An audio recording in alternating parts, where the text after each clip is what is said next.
Halo, selamat pagi. Nah, hari ini kita akan ngebahas tentang konvergensi media, implikasi pada ilmu komunikasi dan media. Sebelumnya, kita harus tahu dulu konvergensi media itu apa sih?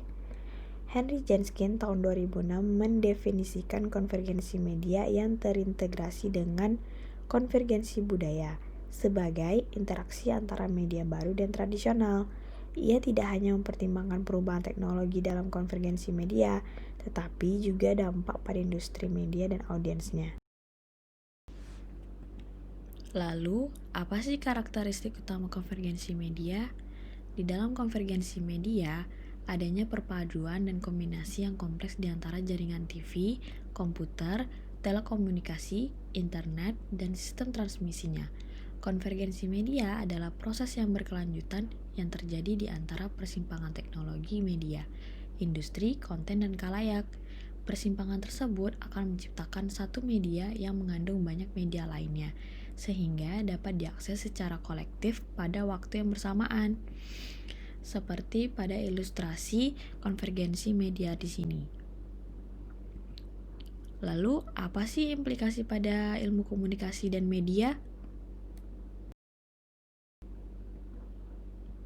Di sini menimbulkan pertanyaan, bagaimana konvergensi media mempengaruhi proses penciptaan pengetahuan melalui riset atau pengajaran pada ilmu komunikasi, media, dan jurnalisme. Implikasi melihat sebagai tantangan terhadap proporsionalitas, kuantitas, dan kualitas konten yang dihasilkan oleh pekerja media. Dan hal itu tidak sepenuhnya hanya pada pekerja media, tapi juga pada instansi pendidikan yang memberikan pendidikan dan pengajaran bagi calon pekerja media suatu saat nanti. Dengan begitu, pentingnya melihat kesiapan institusi dan pekerja media dalam merespon konvergensi media ini. Dalam studi case ini, saya mengambil pada artikel The Convergenciers, di mana artikel ini membahas tentang konferensi, dan masyarakat yang diadakan tiap tahun dari 2002 hingga 2013 untuk melihat bagaimana para pendidik dan jurnalisme menghadapi permasalahan konvergensi teknologi media baru dari segi fokus praktis, konsep teoritis, perilaku konsumen, serta pengajaran yang harus diikuti. Setiap konferensi mempunyai permasalahan masing-masing yang dimana dapat dilihat. Pada tahun 2003, mereka mensurvei pasar media kecil sebagian besar cukup baik, tapi tidak memanfaatkan interaktif media digital. Sedangkan pasar media besar tingkat keberhasilan lebih baik karena terciptanya reporter yang super. Program pendidikan jurnalisme mengadopsi pendekatan multidisipliner, namun lebih baik memakai pendekatan interdisipliner. Tahun 2011, Kraplin dan Brassel mengatakan konvergensi tidak dianggap layak karena hanya mitra kerja saja dari media lain. Lalu mereka mengganti namanya menjadi WebGen dengan konsep dibuat pengguna blog medsos dan berubah mulai dari kurikulum atau prosedur ruang redaksi. Adanya pengembangan kelompok audiens yang disebut neo-community.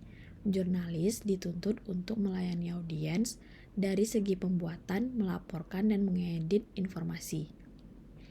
Kebangkitan internet menghancurkan jurnalisme, tapi ada bukti audiens membayar konten untuk berita. Jurnalisme dan komunikasi massa menunjukkan penurunan karena dikemas secara tradisional. Platform medsos lebih bergerak cepat tanpa adanya verifikasi berita yang disampaikan. Dan para pendidik harus mempraktikkan jurnalistik, dan komunikasi massa harus menerapkan inovasi yang berkelanjutan. Bagaimana respon ilmuwan komunikasi dan media terhadap perubahan ini?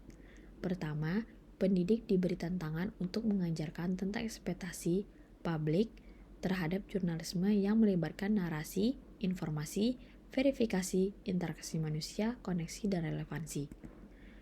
Para pendidik tidak perlu takut mencoba alat baru untuk melihat kesesuaiannya dalam memastikan siswa dapat mengemas informasi dalam berbagai media untuk berbagai audiens.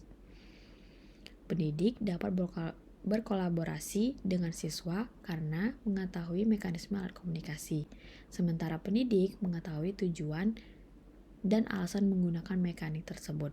Pendidik dan jurnalis telah melihat permintaan yang tak henti-hentinya untuk konektivitas dan koneksi. Permintaan itu akan terus tumbuh sehingga harus merencanakan dan menyesuaikannya. Selain tinjauan kurikuler reguler, diperlukan tinjauan berkala terhadap teknologi dan cara menggunakannya untuk menentukan apa yang dapat atau harus dilakukan atau hentikan secara bertahap. Dengan demikian, adaptasi berkelanjutan menyusup ke dalam pendidikan. Pendidik yang mempersiapkan praktisi masa depan membutuhkan tempat yang mendorong inovasi dan eksperimen sambil mengakui peluang berharga yang disajikan oleh kegagalan. Pendidikan jurnalis membutuhkan tempat dan percakapan yang lebih teratur untuk mempertahankan inovasi dan adaptasi. Kesimpulan, apapun hambatan yang terjadi dalam era konvergensi media ini, pendidikan dan jurnalisme harus selalu siap untuk beradaptasi dengan perubahan baik dalam segi kultur, format, teoritis, hingga praktik. Menurut Pilin Gaun, ada 5 hal yang harus ada dalam pendidikan jurnalisme dan media, yaitu yang pertama memahami sistem media, kedua keterampilan dasar, ketiga penggunaan peralatan, 4 memahami isu sosial budaya dan ekonomi, 5 pelatihan khusus untuk spesialis tertentu. Konferensi konvergensi dan masyarakat ini memaksa jurnalis dan akademis untuk terus beradaptasi dengan lingkungan yang berubah, sambil mempertahankan kualitas yang membuat jurnalisme unik di antara formulir konten. Last, as this was dispatched, order wave will certainly crash, offering new opportunities for study, debate, and training. Thank you. Let's discussion, guys.